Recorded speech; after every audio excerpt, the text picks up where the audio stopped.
પાટણ શ્રી રોટલિયા હનુમાન મંદિર ધામ અખંડ રામધૂન અને સંતોની રામ રોટી તુલા કરવામાં આવી। પાટણ શહેરમાં જગતનું પ્રથમ એવું અનોખું હનુમાનજી મંદિર આવેલું છે, જ્યાં પ્રસાદમાં રોટલી ચડાવવામાં આવે છે। તો અયોધ્યામાં ભગવાન શ્રી રામની પ્રાણ પ્રતિષ્ઠા યોજાઈ રહી છે, તે નિમિત્તે રોટલિયા ધામ તારીખ 16 થી 22 સુધી અખંડ રામધૂનનું પણ આયોજન કરવામાં આવશે। એ દિવસ દરમિયાન સમાજમાંથી સંતો અને મહંતોની રામ રોટી તુલા પણ કરવામાં આવશે। આજે પરમ પૂજ્ય સંત એવા દौलतराम બાપુ દ્વારા રામધૂનની શુભ શરૂઆત કરવામાં આવી હતી। આ શુભ પ્રસંગે શ્રી રામચંદ્ર ભગવાન તેમજ રોટલિયા હનુમાનજીની આરતી કરવામાં આવી। સદર મંદિરનો વિશેષ શણગાર કરી સુંદર રંગોળી પરિસરમાં પૂરવામાં આવી હતી। આ પ્રસંગે જિલ્લા અને તાલુકામાંથી અગ્રણી આગેવાનો પણ જોડાયા હતા। તો આજુબાજુના ગ્રામ્ય વિસ્તારોમાં જીવદયા કાર્યકરોનું બાપુના હસ્તે સન્માન કરવામાં આવ્યું હતું।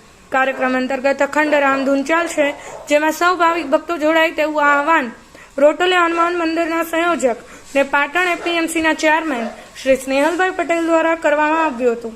આ શુભ પ્રસંગે આજુબાજુના ગ્રામ્ય વિસ્તારોમાંથી ભાવિકો અને પાટણ શહેરના વિવિધ સોસાયટીમાંથી ખૂબ મોટી સંખ્યામાં ભક્તો ઉપસ્થિત રહ્યા હતા। ભરતભાઈ જોશી, પાટણ ન્યૂઝ 24, પાટણ। 500 વર્ષ પછી ભગવાન રામલલા એમના ઘરે આવ્યા છે અને એમની ભવ્ય 22 તારીખે પ્રાણ પ્રતિષ્ઠા મહોત્સવ આપણા માનનીય વડાપ્રધાન નરેન્દ્રભાઈ મોદી સાહેબની ઉપસ્થિતિમાં થવા જઈ રહ્યો છે। એના ઉજવણીના ભાગરૂપે સમગ્ર વિશ્વ આજે થનગન્યું છે રામને દેખાવા માટે।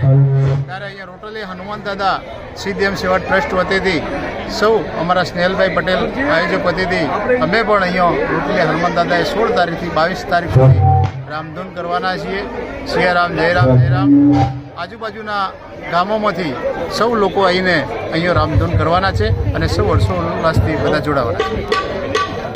રામ શ્રી રામ, જય રામ, જય જય રામ, શ્રી રામ, જય રામ, જય જય રામ, શ્રી રામ, જય રામ, જય જય રામ, શ્રી રામ, જય રામ, જય જય રામ, શ્રી રામ, જય રામ, જય જય રામ, શ્રી રામ, જય રામ, જય જય રામ, શ્રી રામ, જય રામ, જય જય રામ, શ્રી રામ, જય રામ, શ્રી રામ, જય રામ, જય જય રામ, શ્રી રામ, જય રામ, જય જય રામ, શ્રી રામ, જય રામ, જય જય રામ, શ્રી રામ, જય રામ, જય જય રામ, શ્રી રામ, જય રામ, જય જય